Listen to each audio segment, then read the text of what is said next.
On April 25, 2009, 17-year-old Brittanee Drexel went missing from Myrtle Beach, South Carolina.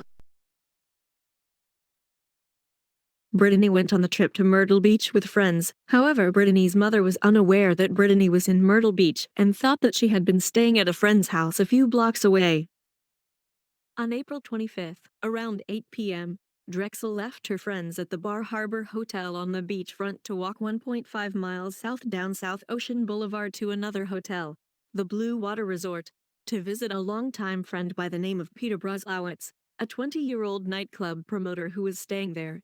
Security cameras at the Blue Water Resort showed her arriving, wearing a black and white tank top, flip-flops and shorts, carrying a beige purse and then leaving around 8:45. Drexel continued texting her boyfriend, John Greco, who had stayed back home because of work commitments. At around 9:15 her texts suddenly stopped, and Greco began calling her friends in Myrtle Beach to see if they knew where she was or what had happened. When those efforts failed, he threatened to call Brittanee's mother, Dawn Drexel. When Brittanee still failed to answer, Greco called Dawn and told her where Brittanee really was. She then called her estranged husband and then the police. Repeated calls and texts to Brittanee's phone went unanswered. The Myrtle Beach police began looking for Drexel the following morning. They located the security camera footage from the Blue Water Resort and found the last person to see her, Peter Brzezowicz. Police interviewed Brzezowicz and the men that he was sharing his hotel room with, and they do not consider either of them suspects. Brzezowicz and his friends seemed to have left the hotel room abruptly at 2 a.m. the same night Brittanee disappeared, leaving clothing and other items behind. At first it seemed suspicious, but as police questioned the men they quickly found out that the reason for them leaving so abruptly was because one of the boys' mother had found out he was there and told him to get home immediately, and the story seems to check out. Police searched Brittanee's hotel room, finding all of the clothes she had packed, but not her purse or cell phone.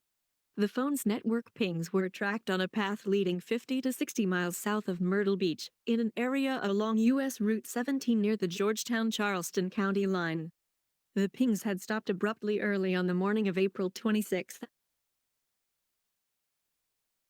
After years of searching for Brittanee with no leads, detectives were at a dead end.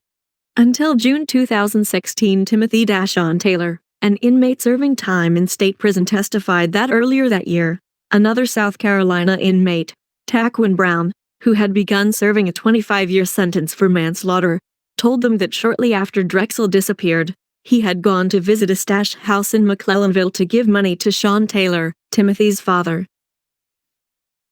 Brown's statement to investigators was partially corroborated by information received from another informant. According to the informant, Timothy Taylor stated that he had picked up Drexel in Myrtle Beach and taken her to McClellanville, where he showed her off to friends and tried to sell her to them for trafficking purposes. But when the case started getting heavy media attention, Taylor decided to kill her to avoid arrest.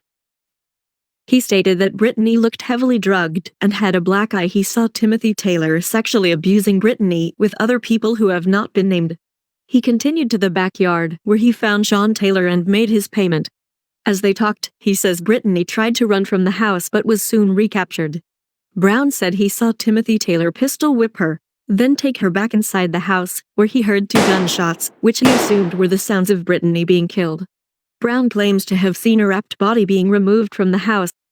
He stated that they buried her body in the yard, and then dug her up a few weeks later, and dumped her body in an alligator-infested pond, where Brittanee's body was likely consumed by the alligators. Timothy Dashawn Taylor has never been charged in connection to Brittanee's death due to lack of evidence. Timothy denies ever meeting Brittanee. However, upon taking a lie detector test, Dashawn showed extreme deception. It is quite clear that Timothy Dashawn was involved in Brittanee's disappearance and death. It is incredibly sad that while Brittanee was missing, many people saw her and never reported it to authorities. If one person just spoke up, Brittanee would still be alive today.